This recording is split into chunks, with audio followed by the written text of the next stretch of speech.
Good morning बच्चों। तो आज शुरू किया जाए। इसमें हम लोग आज पढ़ने वाले हैं सबसे पहले कि स्पेसिफिक हीट में और एटॉमिसिटी में क्या डिफरेंस होता है। मतलब रिलेशन बिटवीन, या हम ऐसे भी कह सकते हैं, drama and degrees of freedom. तो डिग्रीज ऑफ फ्रीडम को अब हम लोग एन से दिखाएंगे यहाँ पर। तो और ड्रामा है सीपी अपॉन सीबी। तो क्या अंतर है इसको समझते हैं, आपस में क्या संबंध है। और फिर हम लोग क्या करेंगे कि मोनो एटॉमिक, डाई एटॉमिक ऐसे लेके आपको बताएंगे कि उन गैसेस के लिए गामा की वैल्यू क्या होती है। तो मैं 1 मोल ले लेता हूं कोई गैस को। Let us take 1 mole of a gas. ठीक हो गया। अच्छा, यहां पर आप लोग देखिएगा 8 डिग्री ऑफ फ्रीडम के साथ हाफ केटी एनर्जी जुड़ी हुई है। और मान लेते हैं कि हर एक मॉलिक्यूल की डिग्री ऑफ फ्रीडम n है, जैसा कि हमने लिखा है ऊपर। Let degrees of freedom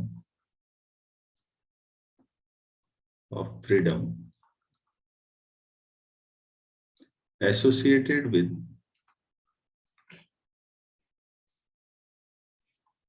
each degree of each molecule भी हर मॉलिक्यूल के साथ n डिग्री ऑफ फ्रीडम जुड़े हुए मान लेते हैं इन जनरल। ठीक है। तो फिर अगर ऐसा है तो law of equipartition of energy हमने कल पढ़ा था, हम उसका यूज कर सकते हैं। तो हम लिखेंगे using law of equipartition of energy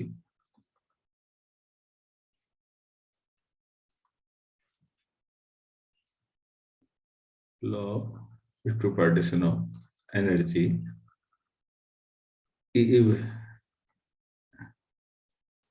half kT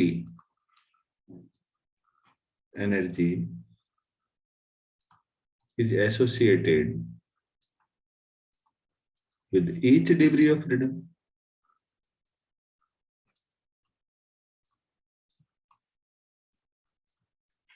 With each degree of freedom. तो भाई 8 कोई डिग्री ऑफ फ्रीडम है तो हाफ केटी एनर्जी है। तो n डिग्री ऑफ फ्रीडम है हमारे पास। तो ठीक है। सो एनर्जी एसोसिएटेड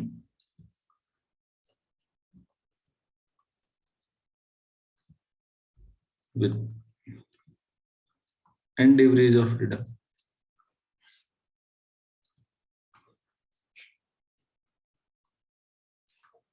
तो आप n इंटू हाफ केटी कर देंगे। और 1 मोल गैस ले रखी है मैंने। 1 मोल में एवोगाड्रो नंबर के बराबर हम लोग मानते हैं कि मॉलिक्यूल होते हैं। सिंस 1 मोल गैस है कैपिटल N ब्रैकेट में Avogadro number, capital N molecules. तो भाई 8 मॉलिक्यूल की एनर्जी आपने ऊपर लिखी है, तो n मॉलिक्यूल की एनर्जी कितनी होगी। सो इसको आप U कहते हैं। तो U हो जाएगी n इंटू 8 की है n इंटू हाफ केटी। तो U आपके पास हो गया n/2 इंटू कैपिटल N के। बट बच्चों आपकी जानकारी के लिए जो के बोल्ट्जमैन कांस्टेंट होता है वो एक्चुअली R/N होता है। ये मालूम भी होना चाहिए आप लोगों को। यूनिवर्सल गैस कांस्टेंट को अगर एवोगैड्रो नंबर से डिवाइड कर दें तो जो रेशियो आता है वही बोल्ट्जमैन कांस्टेंट है। तो फिर इस हिसाब से यू कितना हो जाएगा आप ही बताइए फिर। You equal to n/2 RT, ये ठीक है।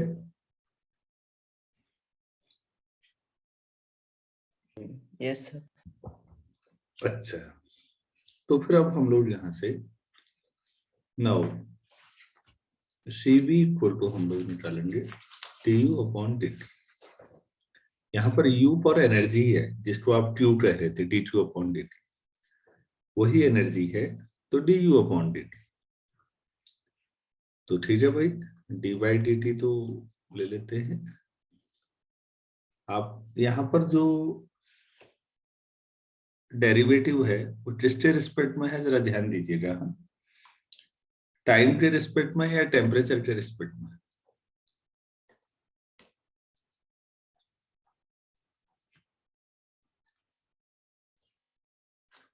तो ये n/r/t, तो n/2r तो बाहर आ जाएगा और dt/dt 1 हो जाएगा, तो n/2 × r हो जाएगा CV।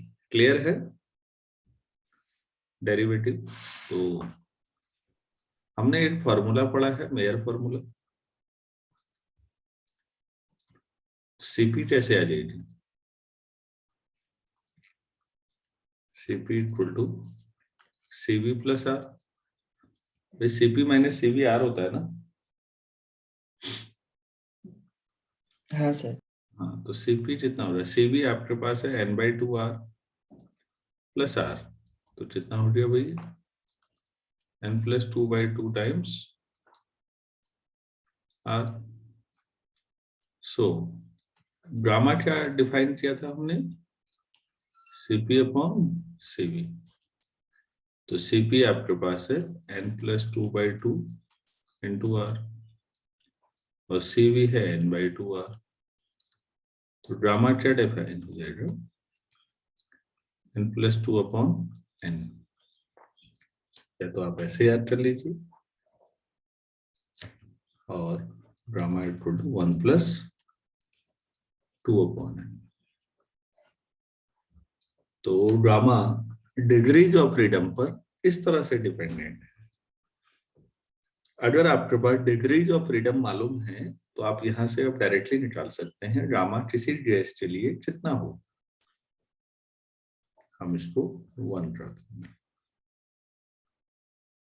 यहां तक कोई भी अगर कमी है, कोई चीज नहीं समझ में आई तो बोलिए।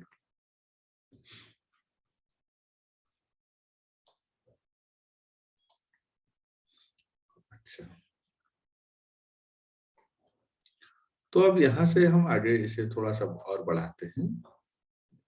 अब हम ट्रेसेज लेते हैं। फॉर मोनोएटॉमिक गैस तो हमने बताया था ट्रांसलेटरी मोशन होता है केवल फॉर मोनोएटॉमिक गैसेस। तो n कितना होता है उनके लिए, मोनोएटॉमिक गैसेस के लिए कितने डिग्री ऑफ फ्रीडम हुआ?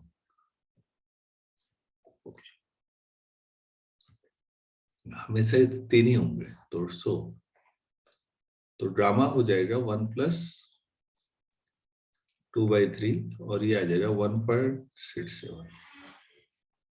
तो ड्रामा इतना होता है बच्चों मोनोएटॉमिक गैस के लिए। केस सेकंड,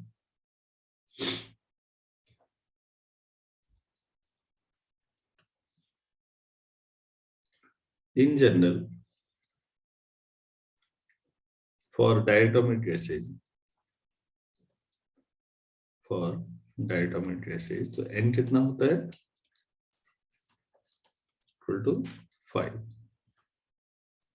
3 आपके पास डिग्री ऑफ फ्रीडम होंगे किसकी वजह से? 3 ट्रांसलेटरी मोशन और 2 रोटेशनल मोशन की वजह से, तो 5 डिग्री ऑफ फ्रीडम होता है नॉर्मली। चलो ठीक है, तो फिर उस समय गामा कितना हो जाएगा? 1+2/5। तो ड्रामा इक्वल टू 1.4।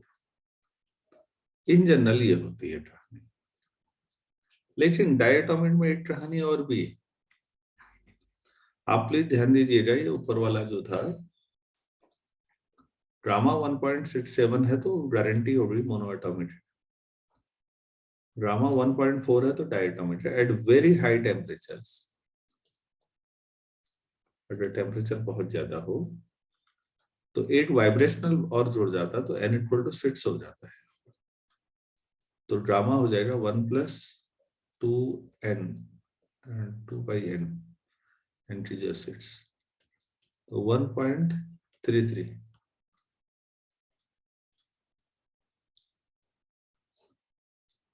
तो ये नॉर्मली थर्मोडायनेमिक्स के जब क्वेश्चंस होते हैं तो ड्रामा की वैल्यू लिखी होती है कई जगह। मतलब मैंने कई बार क्वेश्चंस देखे हैं, आप लोग अगर किताब पढ़ेंगे तो मिलेगा। आप लोग p/v power gamma equal to constant आते हैं कई बार, ये एडियाबेटिक एक्सपेंशन है।